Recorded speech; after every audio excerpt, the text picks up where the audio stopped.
नमस्कार दोस्तों, मैं मनोज शुक्ला स्वागत करता हूं आप सभी का फिर से एक बार डिस्कशन विद मनोज में। और फिर से हम एक वैकेंसीज के ऊपर जो है चर्चा करने के लिए यहाँ पर आए हैं, वो भी शॉर्ट में सीधे टू द पॉइंट जो बातें हैं वो करेंगे। देखिए, अभी जो वैकेंसी आपके सामने मैं बताने जा रहा हूँ वो है असम कोऑपरेटिव एपेक्स बैंक। बनी बात है, इसका जो हेडक्वार्टर है या हेड ऑफिस है वो गुवाहाटी में ही है।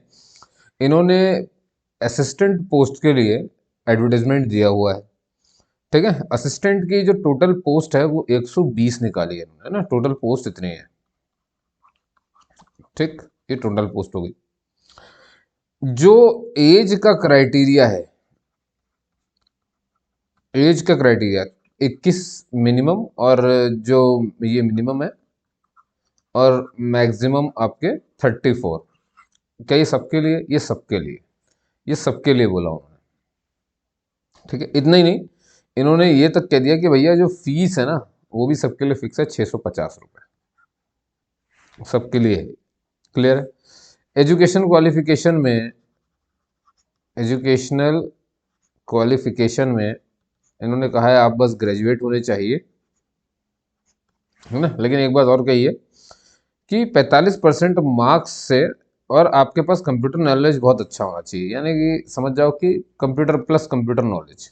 सी के लिख देता हूँ कंप्यूटर नॉलेज। ओके हो गया। तो 120 वैकेंसीज हैं असम कोऑपरेटिव एपेक्स बैंक की तरफ से।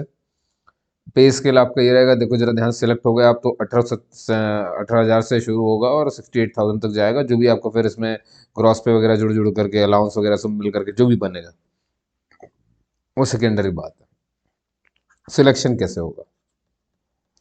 सिलेक्शन में आपको देना है एक रिटर्न एग्जाम, ठीक है, और साथ में यहाँ पर होगा पीआई यानी कि पर्सनल इंटरव्यू। ठीक है, बाकी इन्होंने बहुत डिटेल में नहीं बताया रिटर्न में क्या होगा, पर अपन ये सोच सकते हैं कि अगर बैंक का एग्जाम है तो भैया रीजनिंग होगी, इंग्लिश होगी, न्यूमेरिकल एबिलिटी होगी, है ना, जनरल अवेयरनेस होगा, कंप्यूटर अवेयरनेस होगा। 5 सेक्शन तो होते ही हैं। अब भाई वैसे तो आमतौर पर जो बैंक के एग्जाम होते हैं उसमें दो क्या कहते हैं, एक प्री होता है, एक मेंस होता है, फिर पर्सनल इंटरव्यू होता है। अब क्योंकि असिस्टेंट पोस्ट है तो यहाँ तो इन्होंने रिटर्न है, तब देखते क्या है। डिस्क्लोज नहीं हुआ है, जैसे ही होगा तो आपको पता है कि मैं वीडियो बना करके आपको जरूर बताऊंगा। ठीक है ना, ये एक बात आपको याद रखनी थी। और मेरे ख्याल से मैंने सभी कुछ तो इसमें बता दिया है। फॉर्म कैसे भरना है, लिंक आपको यहाँ नीचे दी हुई है, ठीक है, वहाँ देखना है ज़रा ध्यान से।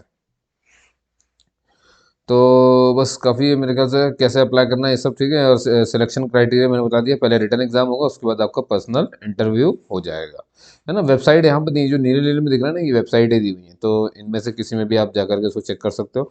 हाँ, ये चीज़ मैं ज़रूर बताना चाह रहा था आपको, यही मैं सोच ही रहा था क्या मिस हो गया। लोकल लैंग्वेज, ठीक है, तो जिस भी मतलब जैसे असम का है तो आपको वहाँ की जो लोकल लैंग्वेज है वो आनी चाहिए, गुड होने चाहिए ना, वेल कन्वर्सेंट होने का मतलब है बस अच्छे होने चाहिए। अब देखो, इसका मतलब ये नहीं कि आपको बहुत अच्छे से बात ही हो, भाई कोई भी इंसान भर सकता है, पर अब थोड़े बहुत तो आपको देखना पड़ेगा, तो कहीं से भी आप सीख सकते हो, उसकी चिंता नहीं करो। क्लियर है बात, है ना। और ये जो है ये सब उन्होंने कहा है कि कैसे क्या भरना है, ईमेल आईडी, ये तो सब आपको पता है कि भैया सब अपने को सुधार करके संभाल करके ही रखना पड़ता है। ठीक है, तो बस ठीक है, मेरे ख्याल से इसमें और नहीं जाते। अब कहानी ये है कि 120 पोस्ट कौन भरे कौन नहीं, तो इस पर आप मत सोचिए, आप फॉर्म भर के देखिए। ठीक है, जाना ना जाना एक अलग कहानी है, पर मेरे ख्याल से अपॉर्चुनिटी नहीं मिस होनी चाहिए। बाकी परेशान भी नहीं होना है ना, मैं बहुत सारे वीडियोस बनाऊंगा, बहुत सारी वैकेंसीज है, आप अपनी जगह पर ही रहो अगर ऐसा लगता है आपको तो। ठीक है, ये एक जानकारी थी जो मैंने दे दी कि अगर किसी को भरना हो तो वो इससे भर सकता है।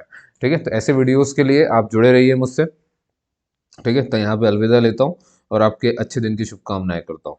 तब तक के लिए जय हिंद दोस्तों।